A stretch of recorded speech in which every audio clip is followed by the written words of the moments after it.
हरे कृष्णा। आज हमारे घर में श्री सत्यनारायण भगवान की कथा है और हम सब ने व्रत रखा है। श्री सत्यनारायण भगवान की कथा हम लोग बहुत अच्छे से मनाते हैं और करवाते हैं, तो हम आपको पूरा विधि से सत्यनारायण कथा दिखाएंगे।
कि निमंत्रण हुआ था ना, कुबेर महाराज को अहंकार हो गया, धन के है देवता, कैशियर है।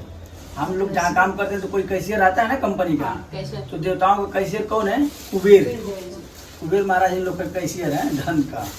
तो उनको अहंकार हो गया कि धन हमारे पास बहुत है, तो थोड़ा भगवान लोग को खिला देता हूँ। जैसे हम लोग के मन में भाव आता है ना कि हम थोड़ा भंडारा वंडारा करते हैं, तो भाव तो अच्छा था लेकिन अहंकार बसाया था, मेरे पास बहुत धन है। अहंकार है तो अहंकार भगवान को प्रिय नहीं। काम क्रोध मद लोभ सब नाथ नरक के पंथ, ये सब कुछ रहेगा तो भगवान लेते नहीं है ना। पहले लेने से पहले काम को छोड़ना पड़ेगा। तो कुबेर जी गए, बोले कि चले सबको जो है निमंत्रण कर। शंकर जी के गए, बोले कि सब परिवार हमारे आना है, भोजन करना है, करना है। महाराज थोड़ा सा अहंकार बस कह दिए, तो भगवान कहे कि ठीक है। तो दूसरे दिन जो टाइम दिए थे तो गणेश के भेजे कि गणेश जाओ जरा। कुबेर जी के और लोग कहाँ हैं? आपके पिताजी पूछते रहे कि और सब कहाँ हैं? तो बोले अरे मुझे भूख लगी, मुझे खिला दो, उसके बाद वो लोग आएंगे तो खिला देना। पंडित जी लोग ऐसे करते ना, भाई जल्दी इधर बैठा दो, हम लोग को खिला दो, उधर खिला दो। तो कुबेर महाराज बोले अच्छा ठीक है। तो बोले भाई खिला दो गणेश को। अब खिलाने लगे, बोले गणेश जी की जल्दी जल्दी लाओ। हाँ, अब वो जल्दी जल्दी में सब खींच दिए जितना था, सब खाली कर दिए। हाँ, सब खाली कर दिए। और गणपति जी बैठने से पहले बोल दिए कि भाई मैं पेट भर खाऊंगा, भूखा हूँ। निमंत्रण तो दिए वो ठीक है, हाँ खाली पेट उठूंगा नहीं, पहले ही उनको बता दिए।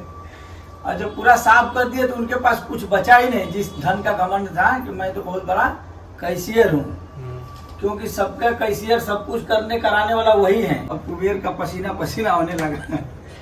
तो आज भी चाहे कभी भी कोई भी अगर मुश्किल में फंसता है ना, पहले गुरुकुल रहता था तो गुरु के पास लोग भागते थे ना। उस समय देवताओं के नारद जी थे। अब नारद जी मिले, नारद जी से कुबेर बोले अरे नारद जल्दी मेरा समाधान करो, मैं तो फंस गया। कल मैं गया, निमंत्रण दे दिया और गणेश आया, मेरा सब साफ कर दिया। और क्रोध करा, मेरे पास कुछ बचा ही नहीं हुआ, अब थोड़ा बहुत बचा है, अभी मैं भागा हूँ, नहीं तो बवाल हो जाएगा।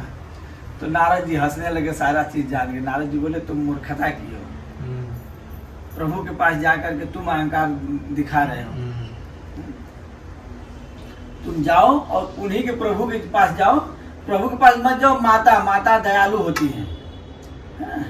आज भी लोग किसी से काम लेना है ना तो उनके स्त्री से मतलब बात किया जाता है ना कि अगर ये चाहिए तो काम हो जाए। कोई साहब है ना, सही चाहे किसी को तू करना है नारद जी कहे कि तू एक काम कर, भगवान के नहीं माता के यहाँ जा, माता क्या और दयालु है, जाके गोड़े हाथ गिर जा, अरे माँ क्षमा, नहीं पार्वती।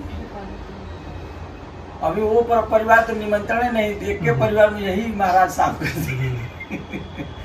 तो उसके बाद वो गए कुबेर जी और जा करके पार्वती जी को प्रणाम किए और पूरा लगे मतलब रोने धोने, थोड़ा है ना दिल से उठ गए। तो माँ को ही आ गया थोड़ा सा। पार्वती बोली ठीक है।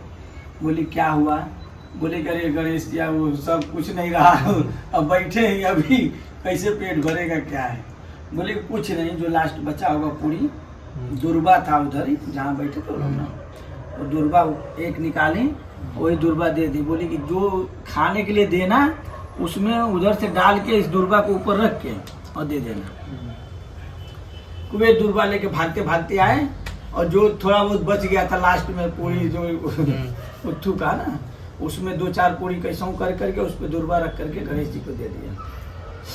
और जैसे गणेश जी को दिए, एक और जिसे गणेश जी लिए दुर्बा वाला, वैसे गणेश जी पूरा ढकरे और संपन्न बोले कि संपन्न हो। गणेश जी समझ गए, दुर्बा देख के ही समझ गए। इसके लिए यहाँ पे चढ़ाने के लिए देखिए सब कुछ चढ़ा हुआ है ना, लेकिन एक दुर्बा भी अगर डाल देते हैं तो गणेश जी का पूर्ण हो जाता है। नारायण का अगर लाख प्रसाद अगर तुलसी नहीं पड़ेगा तो नारायण को पीर नहीं। क्या हुआ, जब द्वापर युग जा रहा था तो सभी ऋषियों या मुनियों ने सब इकट्ठा होकर मीटिंग किया ना, जैसे यहाँ भी मीटिंग हो रहा है ना सोसाइटी विंडोवर होने के लिए, कोई भी कार्य होता है। तो जब कलयुग आने वाला था तो ऋषियों और मुनियों ने मीटिंग किया। उनको समाज की पड़ी है, जो ऋषि मुनि रहते हैं ना वो देखते, वो अपने लिए कुछ नहीं करते, इसीलिए जो है भगवान प्रिय है। मुनि ऋषि ब्राह्मण है ना, जो समाज के लिए कार्य करते हैं, अपने लिए तो हर कोई कर लेता है। तो उन्होंने मीटिंग रखा, मीटिंग में रखा तो श्री सूत जी उधर से जा रहे थे, श्री सूत जी को प्रणाम किया, बैठाया और श्री सूत जी से पूछा, हे प्रभु कलयुग आने वाला है और कलयुग में तो क्या होगा आपको भी पता है, हमको भी पता है। तो जो बेचारे मनुष्य हैं, साधारण मनुष्य हैं, वो कैसे उनकी मुक्ति होगी? क्या सभी पाप करेंगे? सब तो सब झूठ बोलेंगे। आज के डेट में देख लीजिए, कोई भी व्यक्ति ये नहीं कह सकता कि मैं झूठ नहीं बोल सकता। वो कहेगा तो झूठ बोलेगा, भले वो एक ही झूठ बोलता हो, लेकिन हर एक व्यक्ति झूठ बोलेगा। बोलेगा कि नहीं बोलेगा? कोई ऐसा व्यक्ति है जो पूरा सत्य बोलता हो? असंभव चीज है, हो ही नहीं सकता।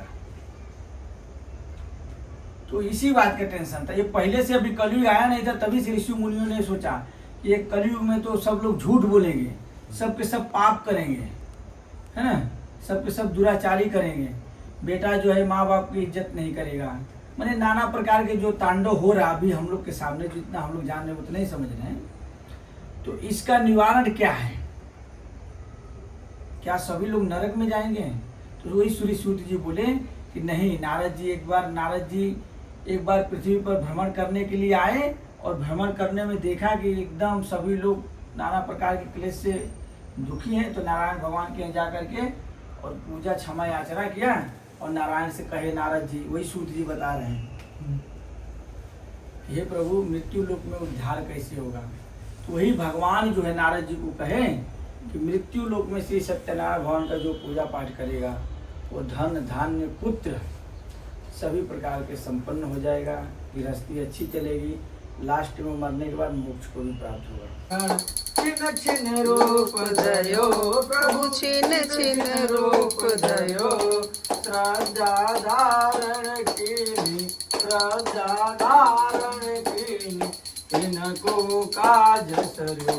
ओम जय लक्ष्मी रमणा, ग्वाल बाल संग राजा, वन में भक्ति करे स्वामी, वन में भक्ति करे, मन वांछित फल पावत, मन वांछित फल नैनो। मालूम बाबा, पार्वती पिता महादेवा, अंधन को आँख दे तो